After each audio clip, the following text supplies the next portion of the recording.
자, 이제 이번 시간부터 기본서로 이제 우리가 이제 공부를 하게 되는데요. 자, 우리가 이제 공부를 이제 시작하기 앞서서 거기 이제 목차를 한번 이제 찾아보시면 그 목차가 이제 쭉 이제 표시가 되어 있습니다. 예, 그래서 1편에 총론 이렇게 되어 있고요. 1장에 개념하고 분류 이렇게 되어 있을 때 1절이 부동산학의 기초고요. 2절이 부동산의 개념과 분류인데 시험 목차상에서는 개념하고 분류해서 각각 한 문항 정도. 물론 이제 부동산학의 기초, 즉 부동산학의 개념에 대해서도 어쩌다 한 번씩 물어볼 때도 있지만 자주 등장하지는 않습니다. 그러니까 일단 2절의 개념과 분류해서 한 문항씩. 2장에 보면 부동산 특성하고 속성이 있는데요. 1절의 부동산 특성은 거의 매년 출제되고 있다. 뭐 이렇게 인식하시면 되겠고, 특히 토지의 자연 특성을 중심으로 정리하시는 게 필요하고요. 부동산의 속성은 자주 언급하고 그러진 않습니다. 그냥 공간하고 위치 개념 정도 알아두시면 될 것 같고요. 2편에 가서 이제 강론 들어가면 1장에 경제론 나와 있죠. 1절, 2절, 3절, 4절, 5절. 그래서 이제 각각 한 문항 정도씩 해서 5문항 정도. 예. 그 중에서도 이제 계산 논리는 3절하고 4절 사이에서 이제 한 문항 정도가 형성이 될 수 있어요. 그러니까 균형에서 나올 수도 있고 탄력성에서 나올 수 있다. 뭐 이렇게 생각하시면 될 것 같고요. 시장론에 들어가시면 1절에 부동산 시장이라고 있어요. 시장의 어떤 이제 특성, 기능, 요거 묶어서, 그 다음에 주택시장, 효율적 시장, 요렇게 해서 이제 한 문항 정도의 비중이 있는데 평균 한두 개 정도가 돌아가면서 나오고, 입지 및 공간 구조론에서는요, 지대론, 도시공간 구조 이런 입지론 중에서는 상업 입지론을 중심으로 우리가 정리를 하는 거.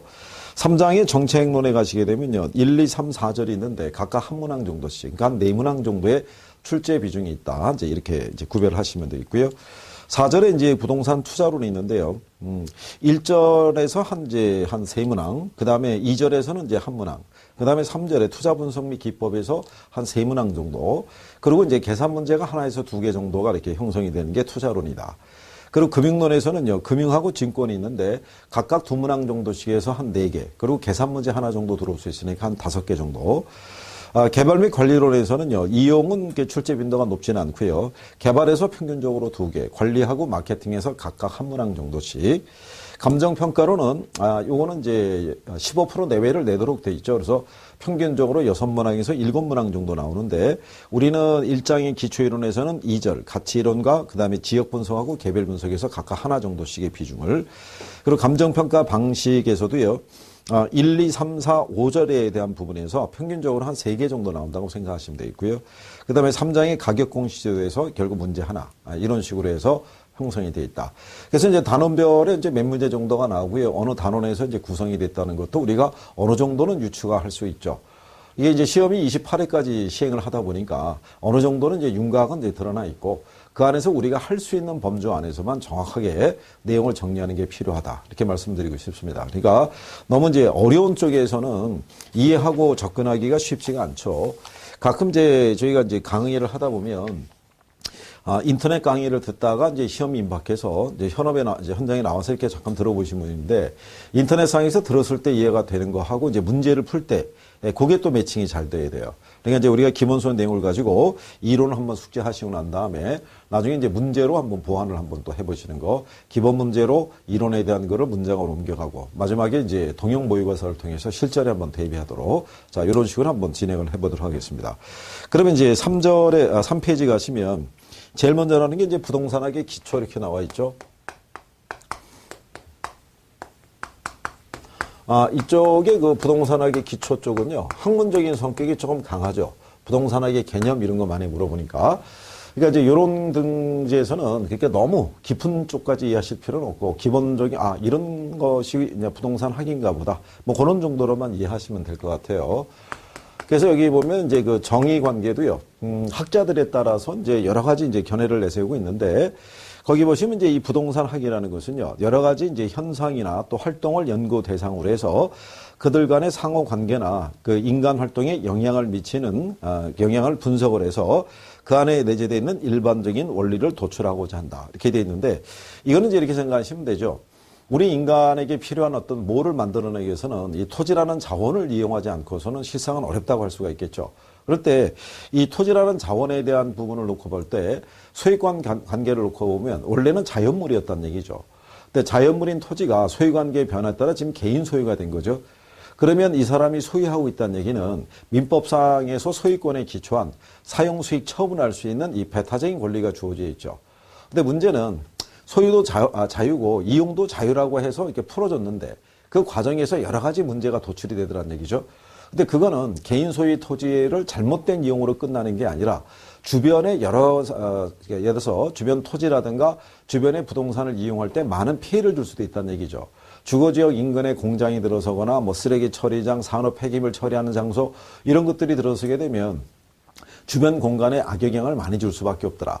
그러면 이런 것들을 보다 효율적으로 해결할 수 있는 방법론이 뭐 없겠느냐. 이런 취지로 등장한 것이 부동산 학이란 얘기죠. 그러니까 이제 거기 보시면은 조금 굵은 글씨로 김영진 교수는 부동산학은 부동산 활동의 능률화의 원리 및 그 응용 기술을 개척하는 종합응용 과학이다. 뭐 이런 식으로 이제 정의를 내리고 있는 거죠. 그러니까 부동산 활동의 능률화의 원리라는 것은 우리에게 주어진 자원을 우리가 사용하는 과정에서는 최이호 이용이라는 원리를 바탕으로 행해야 된다라고 얘기를 하고 있는 거죠. 그럼 최이호 이용이라는 거는 우리가 인문서 과정도 얘기했지만 주택은 주거지역에 공급이 돼야 되고 상가는 상업지역에 공장은 공업지역에 이런 식으로 우리가 배치를 기본적으로 했었을 때 우리에게 주어진 자원을 낭비하지 않는 꼴이 될 것이다. 뭐 이런 얘기랑 똑같다는 얘기죠. 그래서 그거를 할 수 있는 어떤 이제 원리에 대한 거를 최이호 이용의 논리에 이제 바탕을 두고 움직이고 있다. 이렇게 보시면 되겠죠. 그래서 우리에게 주어진 토지라는 희소한 자원을 가지고 소유도 자유고 이용도 자유지만 이거를 너무 풀다 보니까는 잘못된 문제가 발생할 수 있다는 얘기죠. 그래서 이 소유 또는 이용할 때 특히 요 이용하는 과정에서는 이런 최이호 이용 이런 것들을 바탕으로 해서 우리에게 주어진 희소한 자원을 효율적으로 운영할 수 있는 방법론을 제시하는 게 부동산학이다. 뭐 이런 정도로 보시면 되겠고요. 그 다음에 이제 이 부동산학의 성격이라고 있는데요. 부동산학이라는 것은요, 근본적으로 보게 되면 응용과학이라고 얘기를 해요. 그러니까 이게 응용과학이라고 얘기할 때는요, 이 일반적인 학문을 우리가 분류했을 때 시험에도 한번 언급을 한 거죠. 순수과학과 응용과학으로 분류하게 되면 부동산학은 응용과학에 속한다는 얘기죠. 무슨 과학이 아니다, 순수과학이 아니라는 얘기죠. 이게 어떤 학문과 이론에 기초한 원리를 갖다 우리가 분석하는 데만 초점을 두는 게 아니라 그것이 실제로 우리 인간 생활에 미치는 영향까지도 분석한다는 점에서 그것을 우리가 응용과학이다라고 얘기를 하는 거죠. 그러니까 이제 일반적으로 우리가 학문적인 관계에서는 지구의 어떤 토양이나 이렇게 성분을 갖다 분석을 해서 이게 철도 있고 뭐 규소도 있고 나트륨도 있고 여러 가지 성분으로 해서 이게 분석을 해서 성분을 분석하는 것 자체로 학문적인 원리로 어떤 이제 그런 걸 도출하는 걸로 끝나는 학문이 이제 순수과학이라고 그러면 그런 것들이 우리 인간 생활에 미치는 영향까지도 인용하는 것을 응용과학이다. 그래서 부동산학은 응용과학. 그러니까 이제 그러면 응용과학에서 우리가 기억할 것은 순수과학이라는 표현하면 틀리다는 얘기죠. 그러니까 이제 그거 알아두시고 그 다음에 뒤에 4페이지에 가시면 부동산학은 경험과학이라고 얘기를 하죠. 경험과학이라는 것은요. 부동산학에서 취급하는 것은요. 눈에 보이지 않는 추상적인 논리를 취급하는 것이 아니고요. 우리 굵은 글씨로 언급이 되어 있죠.